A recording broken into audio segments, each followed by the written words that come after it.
Себастијан, добро дојдовте во Македонија. Вистинско задоволство е што ви имаме тука и вистинска чест. Ви благодарам многу. Честа и задоволството се мои. Какви се вашите првични впечатоци од Македонија? Моите први впечатоци е дека е чудесно зелена. Не очекував толку убава природа. И секако, историјата, тоа го очекував. Дори во мојот хотел има слики од многу цркви. Дознав дека имате 365 цркви. Тоа е восхитувачки. И нашата публика обожава да ги чита вашите книги.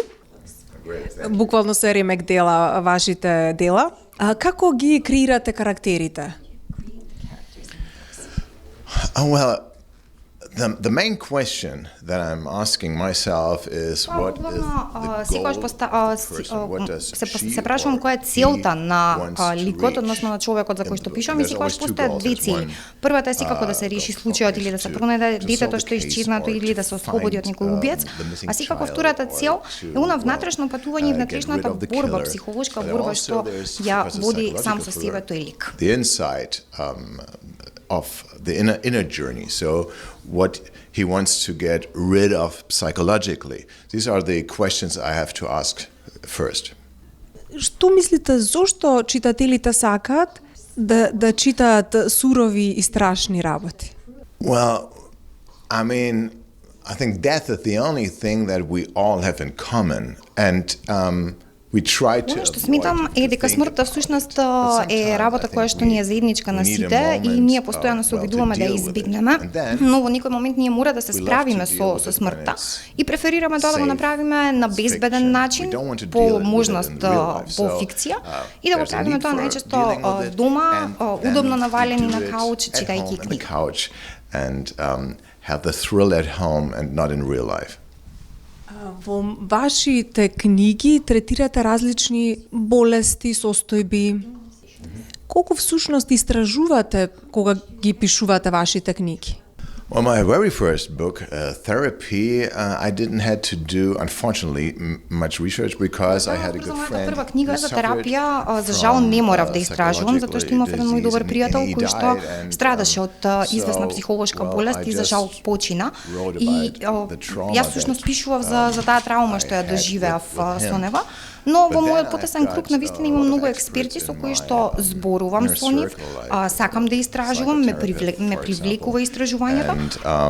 Well, I talk a lot to them and I do a lot of research and it really attracts me. Особено ме привлекува истражувањето на човечкиот ум, затоа што тоа е како едно длабоко море кое што допрва чека да биде истражено и кој што крие многу тајни. For us as a writer to discover them.